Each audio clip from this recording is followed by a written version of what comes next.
On n'avait pas enregistré, parce qu'à ce moment-là, la bande ne tournait pas, je crois que c'était l'après-midi, à propos des souffrances physiques. Et ce que je voulais te demander, c'est une sorte de tristesse qui planerait. Moi, j'essaie d'imaginer, c'est pas mon cas, mais je me suis dit, quelqu'un comme Georges, je ne pensais pas que c'était dès l'âge de 18, 20 ans que tu avais commencé à souffrir. Toute ta vie aura été marquée quand même par l'appréhension et par la souffrance elle-même, et par l'appréhension de la souffrance quand même.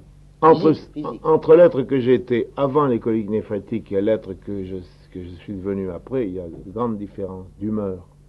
Je suis de très bonne humeur en général, là je me vante en ce moment. Je te dis ce que je crois être la vérité. N'importe lequel de mes amis te dirait que j'ai très bon caractère, que je suis un être assez facile à vivre. Mais j'étais plus gai avant les coliques néphrétiques qu'après. À quel âge ça t'a pris? Ça m'a pris vers 24 ou 25 ans. Et alors pendant très longtemps, comme je ne me souciais pas la maladie n'existait pas chez moi, je suis très costaud, je n'ai rien, je n'ai jamais été malade, je n'ai jamais de rhume, j'ai très peu de choses. J'ai que des instinctions de voix parce que je chante trop souvent, et avec une voix qui n'est pas faite tellement pour ça, mais je n'ai jamais été malade, donc si tu veux, moi, la maladie, je n'en voulais pas. Alors, quand j'ai eu mes premières coliques néphrétiques, je ne suis même pas allé consulter un médecin pour savoir ce que j'avais. J'ai attendu que ça se passe. Ça a été passé, puis c'est revenu. Alors, à bout de 5, 6, 7 fois quand même, dans mon entourage, on m'a dit il faudrait peut-être consulter un médecin. J'ai consulté un médecin, on a passé les radios, on a vu que j'avais des coliques néphrétiques. Et puis, la maladie a continué de s'aggraver, naturellement. Et les pierres ont continué de se former. J'ai continué d'enfanter dans la douleur, ces pierres. Et ça a quand même changé ma vie. Ma vie est moins heureuse qu'elle n'eût été sans ça. Mais il n'y a pas seulement ça, il s'est passé d'autres choses aussi dans la vie. Il s'est passé que des problèmes sont venus à moi auxquels je n'avais pas pensé à 22, 23, 24 ans aussi. Je me suis plus préoccupé du monde, si tu veux, à un certain âge qu'avant, quand on se préoccupe surtout de soi, de faire son trou dans la vie, de jouir de la vie, de continuer de jouer. Alors... Et ça t'a quand même marqué que il me semblait en t'écoutant l'autre jour qu'il y avait aussi cette appréhension, ça doit être assez terrible, quoi, de ne pas être sûr de... J'ai cette appréhension qui m'a gâché la vie, mais j'y suis un peu habitué aussi, comme je ne suis pas très douillet de nature. Mais au début, il y a 10 ans, 15 ans, l'attente, je redoutais beaucoup plus une crise que je ne la redoute aujourd'hui. Aujourd'hui, je suis un peu résigné. Je sais maintenant que ça peut me prendre. Je sais que ça peut me prendre dans 10 minutes. Et ça doit modifier le tréfonds de ma vie intérieure, mais dans mon comportement de la vie, ça ne me gêne apparemment pas. Mais ça a dû me bouleverser à l'intérieur, ça.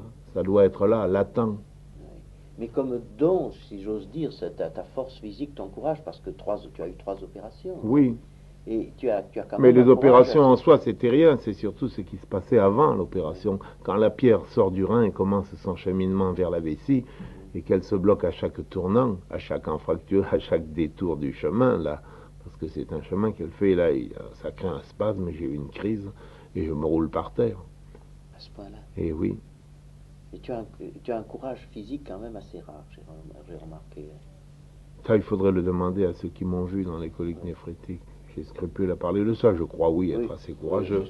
Mais je suis peut-être courageux parce que je suis endurci au mal maintenant aussi. Tu sais, on est quand même plus résistant. On s'habitue à tout. Et on s'habitue aussi à souffrir. Et les souffrances sont les mêmes.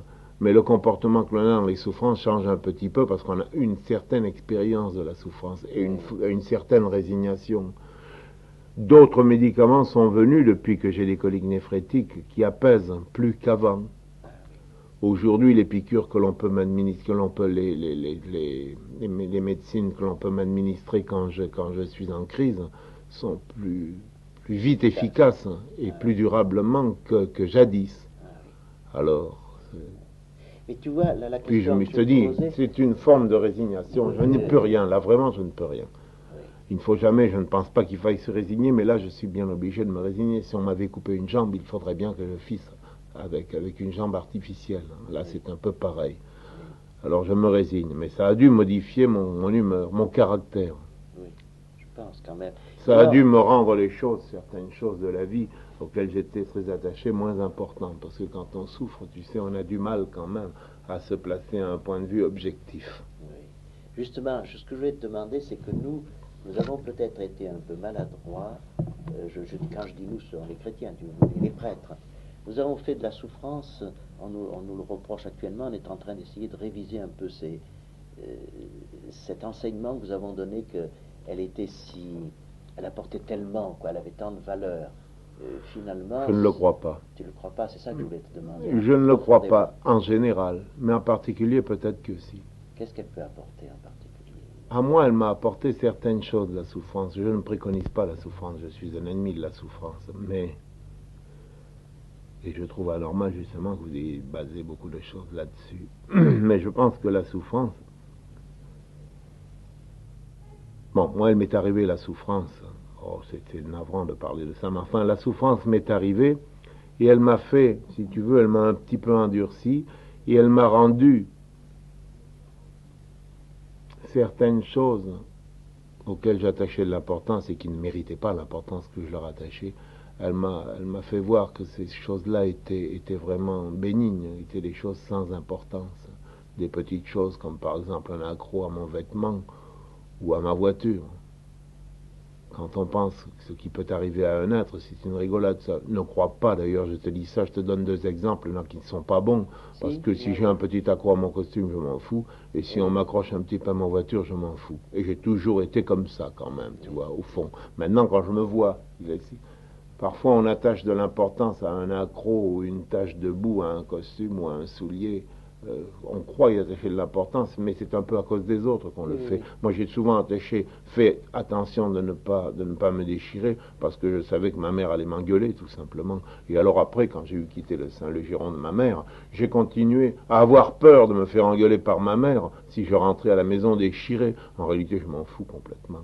Seulement, j'ai pris l'habitude de me méfier de ça à cause de ma mère. Mais en réalité, que mon costume soit déchiré ou pas, ça n'a aucune importance. Et peut-être que, alors là je t'ai cité des exemples qui étaient mauvais parce que je ne trouve pas toujours, hélas, le bon exemple, mais la maladie, ma souffrance, donc la souffrance des autres, puisque je sais que d'autres souffrent autant que moi, sinon plus, tout ça a fait que je me suis aperçu que le fait de n'être pas d'accord avec toi, le fait de te raconter quelque chose et de voir que tu me résistes, n'a pas tellement d'importance. Oui. Mais tu as aussi relativisé tout à l'heure, toujours, et ça m'a impressionné. Tu souffrais de lumbago, ça peut être très embêtant, mais quand tu m'as dit, tu sais, à côté des coliques néphrétiques, c'est rien, donc c'est une manière de relativiser le reste. La souffrance, c'est toujours la souffrance, c'était toujours pénible. Mais quand j'ai su que ce que j'avais cet été en Bretagne n'était qu'un lumbago, alors je ne l'ai plus senti. C'est ça, ça relativise. C'est la relativité. Oui. Parce que je sais qu'une les coliques néphrétiques, cela implique que je vais souffrir pendant 2-3 mois sans rémission et que je risque l'opération au bout. Tandis qu'avec le lumbago, je sais que c'est embêtant, mais que ça va passer. Si tu veux, le mal de dents, que je ne connais pas tellement, mais le mal de dents, j'ai eu plusieurs fois mal aux dents, est très pénible et très insupportable. C'est aussi insupportable que les coliques néphrétiques. Mais moi, si je me mets à avoir mal aux dents, ça va me faire mal, mais ça va pas me désespérer, alors que la colique néphrétique me plonge dans le désespoir. Le désespoir, oui. J'en suis venu à souhaiter la mort, parce que ça devenait intolérable. Mais tu te serais certainement pas suicidé. Oh, je l'aurais fait. Si j'avais dû le faire, je l'aurais déjà fait, vu que j'ai pissé 30 pierres et que j'ai eu 200 Non, mais crises. l'idée même de tout à l'heure, quand je ne sais plus à propos de quoi on parlait de suicide, c'est une idée qui t'est étrangère. L'idée m'est étrangère, mais c'est peut-être parce que j'attache un peu d'importance à ma vie aussi. Ce n'est pas par principe que je suis opposé à l'idée de suicide, c'est parce que je ne veux pas me détruire. Mais l'idée, tu l'as tout à l'heure... Je ne sais pas si on a tort de se tuer, de se donner la mort, ou si, je ne sais pas. Ça, je n'ai pas d'opinion là-dessus. Tu ne penses pas que c'est une lâcheté de... Non, je ne pense pas ça du tout. Non. Je ne pense pas que ce soit une lâcheté. Mais je n'y ai pas pensé assez sérieusement pour pouvoir avoir une opinion autorisée. Hein. Mais tout à l'heure, tu m'as dit au passage, là, parce que ça me touche très profondément, l'enseignement que nous avons donné pour la souffrance, et que nous donnons encore, nous employons un mot un peu technique, nous disons qu'elle est rédemptrice, quoi, que la souffrance du Christ a pu payer certaines fautes ou aider d'autres. ce sont des idées qui... Ça, je ne le crois pas, ça. Non, ouais. Mais je pense que la souffrance peut être rédemptrice pour l'individu qui souffre. Oui, mais Seulement de là à préconiser le mal et la souffrance, il y a un monde quand même. Oui. En ce qui me concerne, je pense que ma souffrance a été rédemptrice. En ce sens qu'elle m'a fait voir les choses, placer les choses à leur juste place. Quoi. Oui. Oui, c'est ce que... Et faire que, par exemple, une petite infidélité d'un ami qui n'en était pas un, parce que quand on est infidèle, c'est qu'on n'était pas un ami, a moins d'importance quand même. Oui. Que l'échec d'une de mes chansons, si échec il y a pas tellement d'importance. Ça m'a fait quand même, dans l'échelle des... Ça a nivelé les choses. Dans ça. Oui.